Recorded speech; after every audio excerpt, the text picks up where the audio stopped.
What's this? Meow. Bow, bow, boop, boop.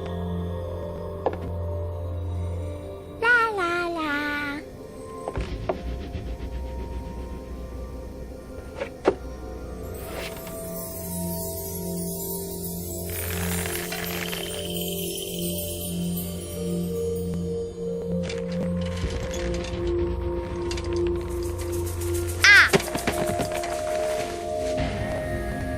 Ooh.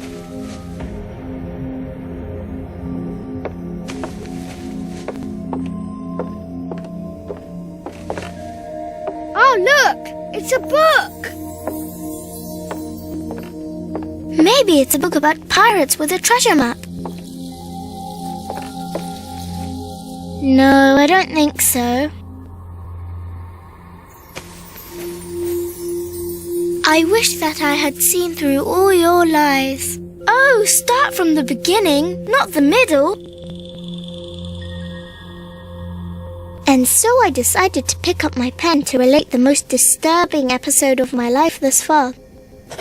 It all began early one morning in 1898, when Sherlock Holmes invited me to accompany him on a visit to the Marquis of Conyngham.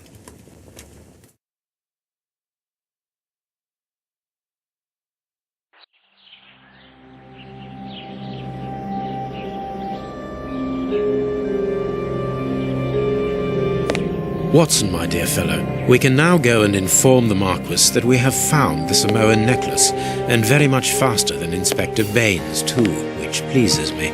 Have you really solved the theft, Holmes? And so quickly? I have indeed, Watson, and believe me, it was completely unnecessary to spread out all over London, as our friend Baines thought was best. He likes to boast that his methods are equal to mine, but once again the outcome has contradicted him. After all these years of accompanying you upon your investigations, I thought that by now I should be reasonably capable of following your train of thought. But in this particular case, I must admit that I don't understand anything at all. Ah, you see, but you do not observe, Watson. There lies the difference. It is a matter of course. A matter of course? In the middle of the night, when everyone is fast asleep, the service bell within that room rings out and alerts the servants. They dress quickly and come running, but the door is locked and there is a strong smell of burning from within. A few seconds later, the master of the house himself, the robbed Marchioness's husband, the Marquis of Conyngham, arrives and unlocks the door using the sole key. A fire has started inside the room, but they have managed to arrive in time to put it out.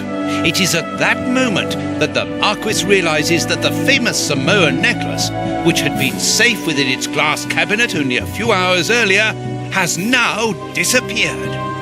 In order to explain, let us confirm my theory before the arrival of Inspector Baines.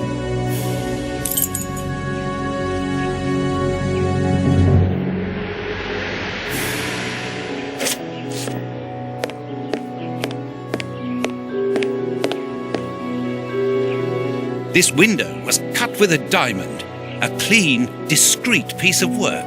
This is where the necklace was. See how tiny the hole is, and not one fingerprint upon the window.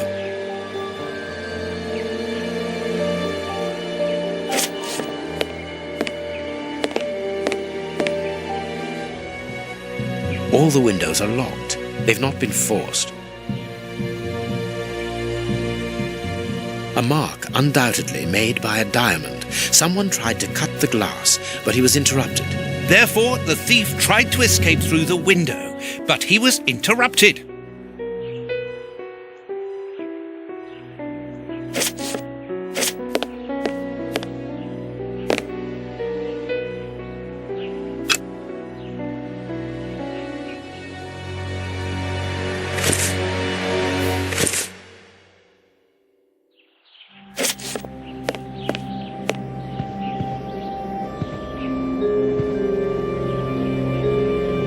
Let us examine the crumpled scores that have fallen off the piano. Nothing of interest here. These sooty prints were left by a tiny hand. I don't understand why these music scores are covered with soot.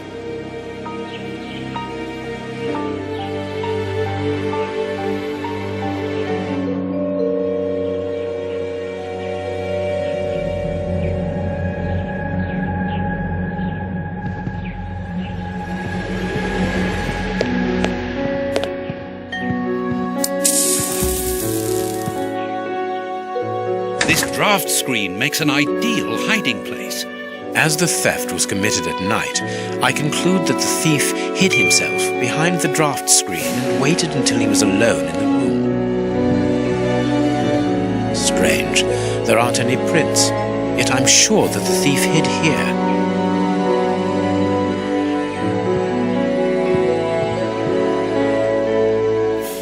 A candle. It must have fallen from the chandelier.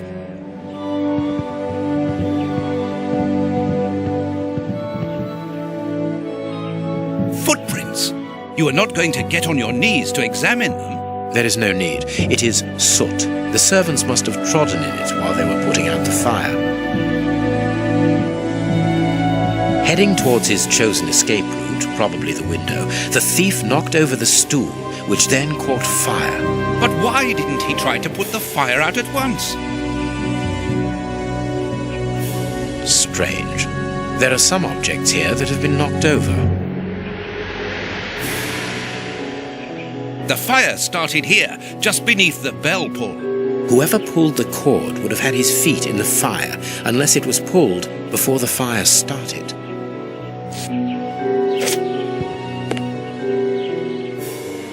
The chest wasn't opened. The necklace wasn't in it.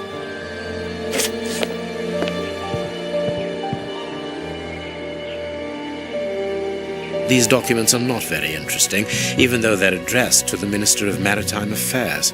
The Marquis himself. Not very well kept, this aquarium. I can see a dead fish floating on the surface.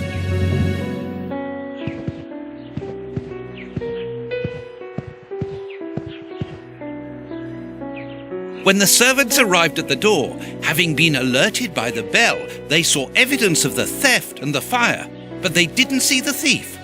This door is very hard to force. The Marquis is the only person to have the key. The thief could not get out through here until eventually, when the door was opened by the servants. Ah, Mr. Holmes, you're already here. Good morning, Inspector. You've arrived just in time. Scotland Yard arrives like the cavalry, always in the nick of time. Ah, but I know that satisfied expression, Mr. Holmes. Have you already solved the case? It's possible. We have retraced the thief's rather unusual footsteps. He is a true acrobat. But what I cannot understand is that when the servants entered the room, there was no one to be seen. An acrobat, perhaps, but an invisible one? I do not think so. The only explanation is that the thief escaped before the servants arrived. I don't know how, but there is no other way. Half a point for the doctor, nil for the inspector. I am pleased to see that you find the situation amusing, Mr. Holmes. Very well then, explain. Dr. Watson was correct when he mentioned acrobatics, but he is mistaken about the nature of the acrobat. As for you, Baines, you're quite incorrect, as the thief was in the room when the servants entered. Explain, for heaven's sake, Mr. Holmes. Watson, how could a thief be missed in the middle of 8 men? I don't know. Because he is very small? Stop teasing us, Holmes. Exactly, because he is small and remarkably agile. You're thinking of a monkey? And a trained monkey at that, without a doubt, a Leontopicus rosalia from Central America. The animal had been hidden inside the room for several hours, calmly awaiting the signal from his master. Once night had fallen and the room was empty, a high-frequency whistle alerted the monkey that it was time to begin the procedure for which he had been trained. The monkey emerged from his hiding place and used the point of a diamond to open the glass cabinet and steal the necklace. He headed across to the window by the chimney, but knocked over the stool, which in turn knocked aside the fire guard and started the fire. The frightened monkey jumped from the chimney by swinging from the bell pull, thus alerting the house servants.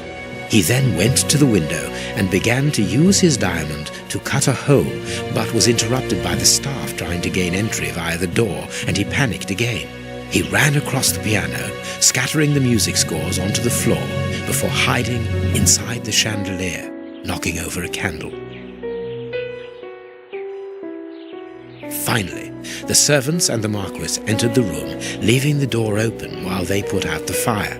It was during the confusion that our agile little thief made his escape through the doorway. As simple as that. A brilliant explanation. Bravo, Holmes. And the necklace? I can see it from here, my friends. It's right in front of us. We have searched the room from top to bottom, Holmes. How were we unable to find it? Because we paid insufficient attention to the only victim of this affair. What victim? No one is dead? Yes, Watson, a poor goldfish whose destiny was to die, crushed by one of the most precious necklaces in England. The aquarium is just beneath the chandelier, I understand. The little monkey had likely hung the necklace around its neck and lost it when he leapt from the chandelier. The jewels fell into the aquarium, where they remain now.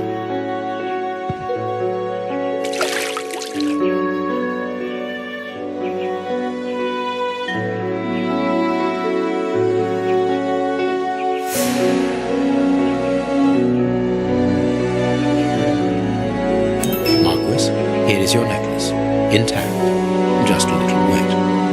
Mr. Holmes, this brilliant demonstration does credit to your reputation. Thank you so much, Marquis. Do you wish to verify the authenticity of your jewel? No, I recognize it. I have spent many hours admiring it, you know. Good. I will return it to the box, and... Inspector, a bank has just been held up. You must follow me at once. Orders of Scotland Yard. What times? Sirs, duty calls. My regards, Marquis. Well done again, Mr. Holmes. There, the necklace is in its box. We've lost enough time here. Let's go home, Watson. Ah, very well, as you wish. A good day to you, Marquis. With pleasure, gentlemen. And once again, thank you.